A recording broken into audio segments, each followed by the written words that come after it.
பாக்கிய செல்வி 2 பேரும் அடுத்தது ஒரு கடைக்கு போகிறாங்க. அந்த கடை க்ளோஸ் ஆகிருக்குது.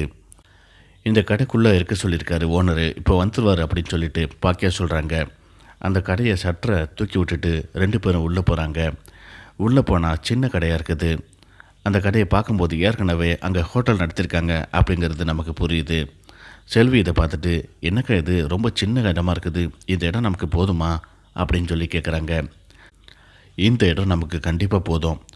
இது இல்லாமல் பெரிய ஐட்டங்கள் ஏதாவது செய்யணும் அப்படின்னா தனியாக கொஞ்சம் இடம் தரேன் அப்படின்ட்டு ஹவுஸ் ஓனர் சொல்லியிருக்காரு. நீ ஒன்றும் கவலைப்படாத அப்படின்னு சொல்லிட்டு பாக்கியா சொல்கிறாங்க.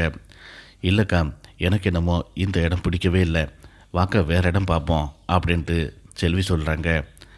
2 பேரும் பேசிகிட்டு இருக்கும்போதே கடையோட ஓனர் அங்கே வராரு. கடையோட ஓனர்கிட்ட, பாக்கியா, இந்த இடம் எங்களுக்கு ஓகே தான், எவ்வளோ அட்வான்ஸு எவ்வளோ வாடகை அப்படின்னு சொன்னீங்கன்னா மற்ற விஷயங்களை பேசிக்கலாம் அப்படின்ட்டு பாக்கியா சொல்கிறாங்க. 1,00,000 ரூபா அட்வான்ஸ் கொடுத்துருங்க. ஏற்கனவே இருந்தவங்க வாடகையாக 15,000 கொடுத்தாங்க, அதே தொகையை நீங்களும் கொடுத்துருங்க அப்படின்னு சொல்லிட்டு அந்த ஓனர் கேட்குறாரு. வாடகையை கொஞ்சம் குறைக்கலாமா அப்படின்னு சொல்லிட்டு பாக்கியா கேட்குறாங்க. இல்லைம்மா, ஏற்கனவே இருந்தவங்க 15,000 கொடுத்தாங்க, அதை விட குறைச்சி எப்படிமா கேட்குறது?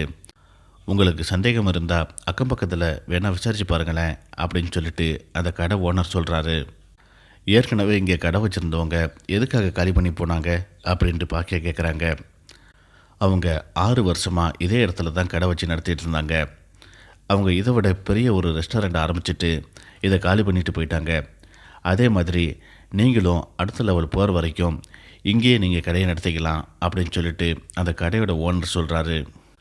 திடீர்னு கடையை எதுவும் காலி பண்ண சொல்ல மாட்டீங்களே அப்படின்ட்டு பாக்கியா கேட்குறாங்க. இல்லைம்மா, அப்படிலாம் நான் எதுவுமே செய்ய மாட்டேன், இது உங்கள் கடை, நீங்கள் எவ்வளோ நாள் வேணாலும் இங்கே நடத்திக்கலாம் அப்படின்ட்டு அவர் சொல்கிறாரு. நீங்கள் யோசித்து ஒரு முடிவை சொல்லுங்கள், ஆனால் அதுக்குள்ளே வேறு யாராவது கடையை கேட்டால் கண்டிப்பாக நான் உங்கள்கிட்ட கொடுக்குற மாதிரி இருக்கும் அப்படின்ட்டு கடை ஓனர் சொல்கிறாரு. இல்லைங்க, யோசிக்க எதுவும் இல்லை, இந்த கடை எங்களுக்கு பிடிச்சிருக்குது, நாங்களே இந்த கடையை வாடகைக்கு எடுத்துக்கிறோம் அப்படின்னு சொல்லிட்டு பாக்கியா டோக்கன் அட்வான்ஸாக ஒரு அமௌண்ட்டை கொடுக்குறாங்க.